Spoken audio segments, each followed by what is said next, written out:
महाराज जी, मेहनत का फल कब मिलेगा? मेहनत करने पर भी वो रिस्पेक्ट, प्यार नहीं मिलता और परिवार में झगड़े होते हैं, तो कैसे मेहनत करें? मेहनत और किधर फल कर रहे हो? दिशा किधर है? क्या तुम्हारी मेहनत का स्वरूप है? अगर ऊसर को खोद करके उसमें बीज बो और खाद फैलाओ तो व्यर्थ ही जाएगा ना। भूमि उपजाऊ है कि नहीं देखना होगा। बीज भुना हुआ तो नहीं है, देखना होगा। ऐसे ही देखना होता है तुम्हारा कर्म क्या है, शास्त्र प्रमाणित है कि नहीं, तुम्हारा कर्म की दिशा किधर है। अधर्म युक्त कर्म है, मेहनत तो अधर्मी भी करता है ना। प्राण की बाजी लगाकर दूसरों के घर में कूदता है, चोरी करता है, व्यभिचार करता है, हिंसा करता है, लेकिन उसका फल क्या मिलता है? दुर्गति उसकी। मेहनत तो एक भी करता है जो दूसरों की जान बचाता है, दूसरों की समस्याओं में खुद खड़ा होकर उसको झेलता है और दूसरों को सुख प्रदान करता है, धर्म से चलता है। दिशा क्या है आपकी मेहनत की? समझना होगा ना कि हमारी दिशा क्या है।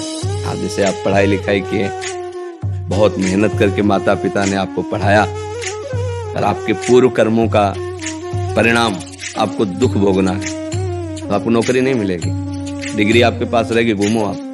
क्यों? पूर्व में आपके ऐसे कर्म हुए हैं कि वर्तमान में तुम कोई चिदानंदमय पढ़ाई तो पढ़ी नहीं कि उसको नष्ट कर दे। है तो लौकिक पढ़ाई ना, तो लौकिक में उस लौकिक कर्म को नष्ट करने की सामर्थ्य नहीं, अलौकिक कर्म में है।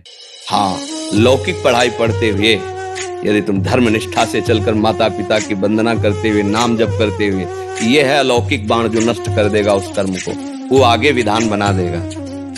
प्रायः हमारे वर्तमान के भी कर्म धर्मयुक्त नहीं होते, पूर्व के कर्म। क्योंकि अगर बुद्धि शुद्ध होती तो इस जन्म के हमारे कर्म भागवतिक होते ना, तो नहीं हो रहे। तो मतलब पूर्व से भी ऐसा चला आ रहा है। अब हम पढ़ाई पढ़ रहे हैं, बड़ी मेहनत करके डिग्री प्राप्त कर रहे हैं, लेकिन कहीं कोई गुंजाइश नहीं, कहीं कोई लाभ नहीं। हम व्यापार कर रहे हैं, हर जगह हानि होती चली जा रही।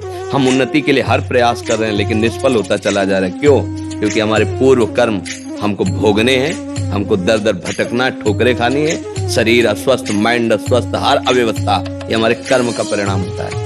नहीं तो बहुत से लोग ऐसे देखे जाते हैं कि आपकी बुद्धि से भी कम है, उनमें उतनी चतुरता, इतनी पढ़ाई लिखाई, इतनी और बहुत वैभव, ऐश्वर्य और उनको सम्मान मिल रहा है। यद्यपि योग्य वर्तमान में उनकी योग्यता नहीं है, लेकिन उनको राजकुमार जैसा सुख मिल रहा है, सारी व्यवस्थाएं मिल रही। ये पूर्व का उनका सुकृत पुण्य काम कर रहा है, वो टिकेगा नहीं। जितने समय उनका पुण्य खत्म होगा फिर वहीं आ जाएंगे। वो एक कर्म केवल है जो टिकाऊ है और दोनों को संभाल सकता है, पाप और पुण्य दोनों को शासन में ले सकता है। वो है भगवान का नाम, वो है भगवान की शरणागति, भगवान का आश्रय।